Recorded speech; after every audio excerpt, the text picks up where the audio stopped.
बंधु नमस्कार। आज की कहानी है जे इतते पाहन हनत बे उतते फल देत।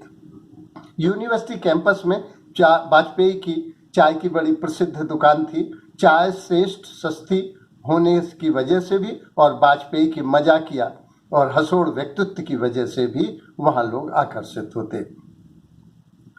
और वाजपेयी ने उस दिन लता का प्रसिद्ध भजन लगा रखा था, वह सुनो जन तो तेरे तेने जानिए जो पीर पराई जाने रे।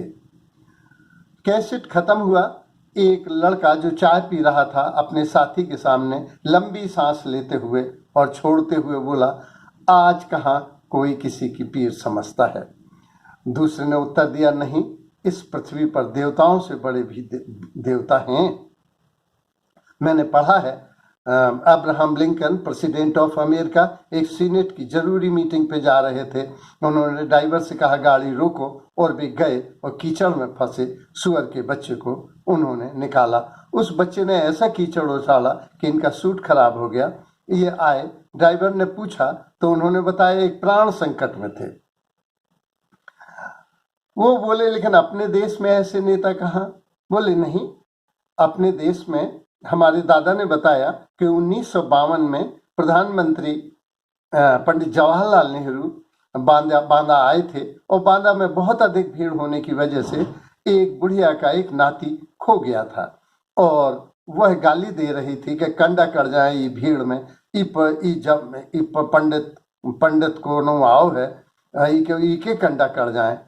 तो वो पंडित जवाहरलाल नेहरू ने देखा, उन दिनों क्या था, जेट प्लस जैसी व्यवस्था की आवश्यकता ही नहीं थी। जनता के प्रिय नेता लोग थे और साबरमती की संतानें ही शासक हुई थी जो इतनी निरहम थी कि लॉर्ड माउंटबेटन से भी कह उठी कि हमने अपनी जिंदगी का बेहतरीन वक्त आपकी जेलों में गुजारा है, हमें हुकूमत का कोई तजर्बा नहीं है, अभी 1 साल रहें। और वो रहे थे। तो वो दूसरा बोला, ये बता रहे थे वो कि आप बता रहे थे कि पंडित जवाहरलाल नेहरू वहां आई, वो आगे क्या हुआ? बोले, पंडित जवाहरलाल नेहरू तब तक उस बूढ़ी माँ के पास खड़े रहे और वो निरंतर गाली देती रही जब तक कि उन्होंने उसके बच्चे को वापस दिला नहीं दिया। सुनकर वाजपेयी बोले, जे इतते पाहन हनत बे उतते फल देत। इतना तब तक कैसेट भी खत्म हो गई थी और वाजपेयी चले गए थे, दोनों छात्र चले गए। तभी एक ग्रामीण वहां आया और उसके सर पे एक साफा था हल्का सा और सदरी अकेले पहने था, घुटना था और डंडा लिए। वो बोला, ओ चाय वाला दादा, आई आनी कहीं को डॉक्टर रेहे कहीं, मारा छोरा बहुत बीमार है, तबीयत बहुत खराब है, बतावना है। वाजपेयी ने अपने स्वभाव बस आदत बस उसे मजाक सूझी। हम अपनी आदत स्वभाव बस प्रकृति बस ऐसे कर्म भी कर जाते हैं जो सामने वाले के लिए अनुपयुक्त होते हैं। वो निरीह उनका सुपात्र नहीं होता। वाजपेयी को मजाक सूझी और उसने कहा, भैया मारे यहाँ घने डॉक्टर रहे हैं, डॉक्टर ही रहे हैं, डॉक्टर न रही हैगा, सब बड़ा साहब, सबसे ऊपर वाला साहब जो बड़ो डॉक्टर शिवमंगल सिंह सुमन हैगा। माने यहाँ बहुत से डॉक्टर हैं और सबसे बड़े डॉक्टर शिवमंगल सिंह सुमन हैं। डॉक्टर शिवमंगल सिंह सुमन उन दिनों विक्रम विश्वविद्यालय के वाइस चांसलर थे। ग्रामीण ने उससे पूछा, अण को घर कतरी दूरा है? कई आणी, माने उनका घर कितनी दूर है? ई कहाँ रे? वाजपेयी ने गरज के कहा, जीवड़ा हाथ सूदो, चलो जा, माने दाहिने हाथ तू सीधा चला जा। वो सीधा चला गया और फाटक खुला था। अंदर जाके चौकीदार से उसने कहा, डॉक्टर साहब भीतरे हैं कई? चौकीदार ने पूछा, तुम्हारे को कई काम है, तुम कैसा आया? तुमको क्या काम है? तुम अंदर कैसे आए? ग्रामीण बोला, महारा छोरा बहुत बीमार है, बताओना है। चौकीदार ने उसको समझाया, अण के पास गोली इंजेक्शन इलाज हुई नी, ई तो लिखावा पढ़ावा वाला डॉक्टर है, गोली वाला नहीं नी। ग्रामीण ने उत्तर दिया, मारे को पहले से मालूम है, दवाई वाला तो कंपाउंडर होवे। चौकीदार, ई डॉक्टर दवाई बवाई न देवे, इलाज भी नहीं करे। ग्रामीण बोला, तुम्हारी बात तो सुन लो नानू।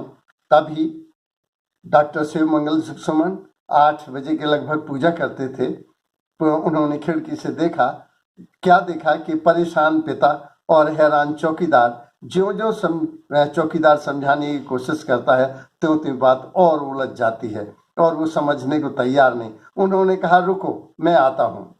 चौकीदार को बड़ा आश्चर्य हुआ। वे बहुत जल्दी निकले और बड़ी तेजी से उन्होंने गैरेज से अपनी कार निकाली और चौकीदार ने फाटक खोला और उन्होंने अपने बगल में उसको प्रेम से बैठाला। चौकीदार को आश्चर्य हुआ कि ये दवाई तो कुछ जानते नहीं है। वो सीधे गए सिविल सर्जन के बंगले। सिविल सर्जन बारामदा में चाय पी रहे थे, मॉर्निंग टी चल रही थी। तभी उन्होंने देखा कि वीसी की गाड़ी रुकी और vice chancellor doctor Shivmangal Singh Suman, महान साहित्यकार, उनके दरवाजे पर खड़ा है। उन्होंने कहा, आइए सर, वेलकम सर। और सर आप फोन कर देते, कोई इमरजेंसी है क्या? वो बोले, नहीं इमरजेंसी ही है, इनके बच्चे की तबीयत थोड़ा ज्यादा खराब है, आप इनको देख लें, इनके बच्चे के साथ थोड़ी इलाज करके इनके घर चले जाएं, रिक्वेस्ट है। अरे बोले, सर मैं चला जाऊंगा, आप चाय तो पिए, पहली बार आए हैं। बोले, नहीं चाय का वक्त नहीं है, इनके बच्चे को देख लें, फिर कभी आऊंगा। और वो चले गए। सिविल सर्जन ने, उज्जैन के सिविल सर्जन ने फौरन अपनी जीप निकाली और उसको बगल में बैठाला और एक 10-15-25 मिनट बाद गाड़ी एक झोपड़पट्टी, एक छोटे से गांव के झोपड़पट्टी में खड़ी हुई। वहां वो अंदर गए। वो अपने साथ अनुभवी डॉक्टर थे कि वो ले गए थे दवाइयाँ और इंजेक्शन और सारी। तो उन्होंने उनको दवाइयाँ दी और कहा, आपका बच्चा ठीक हो जाएगा, आप चिंता नहीं करें। ग्रामीण बहुत उपकृत हुआ, उसने उनको फीस देनी चाहिए। वो बोले, श्रीमान आप वाइस चांसलर के वीसी के वीआईपी हैं, पैसा का सवाल नहीं उठता। और वो चला गया। कोई परेशानी हो तो तुम उनको परेशान मत करना, मुझसे मिलना, वैसे ये 100% ठीक हो जाएगा, ये 100% ठीक हो जाएगा। वो चले गए। शाम को वो चौकीदार के पास पहुंचा और चौकीदार ने उसे देखते, वो शाम को मिठाई लेके डॉक्टर साहब के पास पहुंचा तो चौकीदार ने उसको दूर से देखा। बोले, इसने मेरा सुबह भी दिमाग खराब किया था और ये फिर आएगा, ये मेरी बात नहीं समझता, न मैं इसकी बात समझ पाता हूँ। उसने दूर से ही भगा दिया। तो वो ग्रामीण उनके पास गया, वाजपेयी के पास, और वाजपेयी से बोला कि तुमने बहुत ही अच्छा डॉक्टर बतायो। बी अपने कंपाउंडर के घर गया, कंपाउंडर ने मजे की दवाई दी, दिन भर में छोरा खेलन लागो, नाना के देखवे का और दिखावा का और दवाई का पैसा भी नहीं लिया। अब तुम तो उतरा दे दूं, अब तुमको तो उतरा दे दूं। तुमने बहुत अच्छा डॉक्टर बताया। कंपाउंडर के घर गए डॉक्टर साहब और कंपाउंडर ने ऐसी दवाई दी कि बच्चा दिन भर में खेलने लगा और फीस भी नहीं ली, इसलिए तुम ये मिठाई ले लो। तभी दोनों बच्चे आ गए और उन्होंने उसी की सरलता से, उसी की सहजता से, उसी की दीनता से इस उपहार को उन दोनों बच्चों को खिलाया। तब वो बोले, वाजपेयी तुमने तो जो गा रहे थे, तुम जे इतते पाहन हनत बे उतते फल देत। धन्यवाद।